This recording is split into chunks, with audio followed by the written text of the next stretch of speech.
Hay algo más.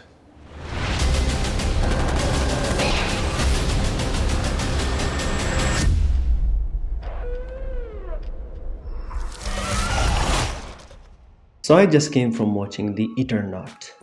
It is a series on Netflix from Argentina, set in Argentina, and it's based off of a Argentinian science fiction comic or sci-fi graphic novel.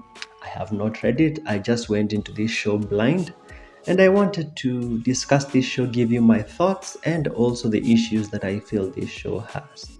So, the basic premise of the show is that after a deadly snowstorm kills millions of people, John Salvo and a group of survivors battle an alien menace controlled by an invisible force.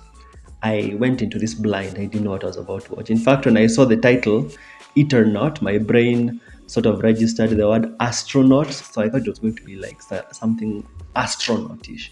Anyway, my first issue with this show is an ensemble cast, and the ensemble cast is full of homogeneous characters. So what I mean by homogeneous characters is that the characters don't feel very different from each other.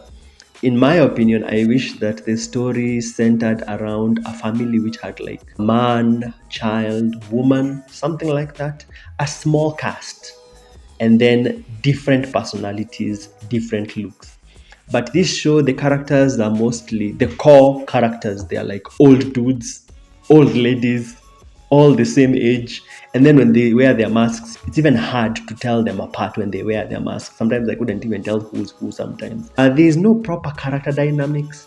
What I mean is that because the characters are sort of homogeneous, it never feels like I can tell whose personality is whose. Like there's this character called Juan and there's another one called Tano. Like when they argue sometimes, the way they talk, I can't really tell who's talking, especially if they have their masks on. The characters are very homogeneous. The other issue is that too many characters in the beginning. For example, the show opens with some girls on a boat. They get like 5 minutes of screen time, and then we cut to more characters somewhere else playing a card game. These girls who are on the boat, they later on become relevant because it turns out that the main character is looking for his daughter, and his daughter is one of those girls. But those girls were given such a little screen time, I had very little time to care about them. And then the show make the main character and the wife look for the daughter. Who is this girl who I don't really know?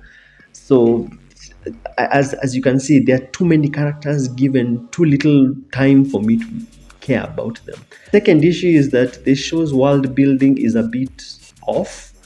So what I mean is that there are times where I'm not sure what's really happening on screen, and also what the characters are saying and doing is not really giving me the sort of certainty that I need.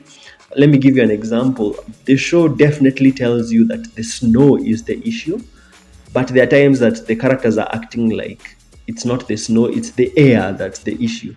For example, I think in episode 1, there's a character who walks outside and he has covered himself and then he just collapses. But then, so definitely you know that maybe it's in the air. But then I think in episode 2, Juan is walking with his mask and then he finds a bus full of people. And then the door is open.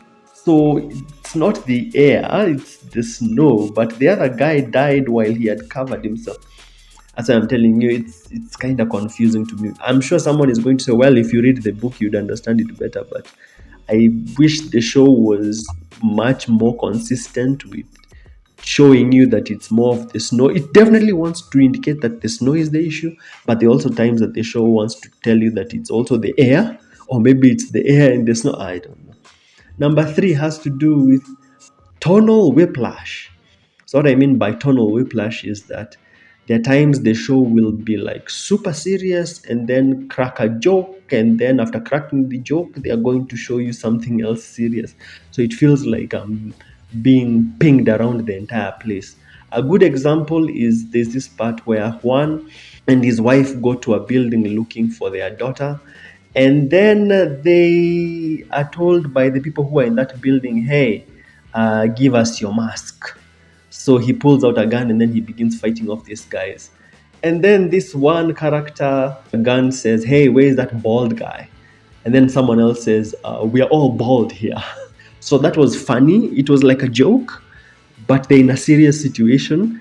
And then right after cracking this joke, what does the show you? They show you some lady in a bathtub having self-deleted. Like, how did we move from jokes to showing someone has like lost their life? It happens again, and this is also another issue with the show is the dialogue is also weird in many places. For example, there's this girl who was a delivery lady on a bicycle. There's a part where she, I think, goes looking for her brother. Then when she comes back, she's asked by one of the guys from the main character cast, did you see anything else? And then the lady says, well, besides my dead brother, everything else is chill. That was so funny because, like she says, everything is chill. Like I found it to be funny, but she's expressing. I get that she's angry, but in the intent of trying to be sarcastic, she also came off as funny. The tone of the show sometimes just bounces all over the place. As I said, the dialogue is weird. Like there's this part where I think Juan was arguing with the wife, and then the wife says, "You're not my father. Let my father rest in peace." And I was like, What? lady, what are you talking about? You're the one who brought up your dad. He didn't bring up your dad. You're the one who brought up your dad. There's very many places where the dialogue just was not good, in my opinion. There are many times the show tells you stuff and you're like, what are you talking about? For example, I think in episode 3, there's a part where they see a man walking in the snow, and then they confront this man, and then they ask this guy who he is, and then one of the characters is like, oh, it's the hardware guy. And I'm like, what do you mean the hardware? The characters are saying it like me, I'm supposed to know. What do you mean the hardware guy? The only characters that I know are the girls who were on the boat when the episode 1 was beginning, and the characters who were stuck in the house playing cards. Everyone else, I don't know who this hardware person is. Maybe you can comment below and tell me.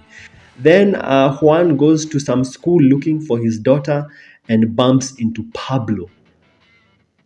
Why is this Asian kid called Pablo? Can someone comment below and please tell me what the hell is happening here? This boy looks Asian. He looks like Chinese or Japanese, but he's called Pablo. And then they go looking for his family. And Juan definitely says his family are all Asian. So how is this boy called Pablo? There are many things in this show that I found to be very confusing. Other than those negatives, I found the visuals to be pretty good. The whole thing is very immersive. You definitely feel like you're in this post-apocalyptic type place where people have died and it has been attacked and it's going through an invasion. The pacing is up and down.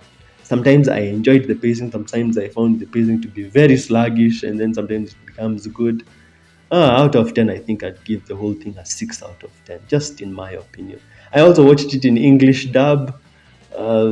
Maybe not a good idea, but yeah, I think I'd give it a 6 out of 10.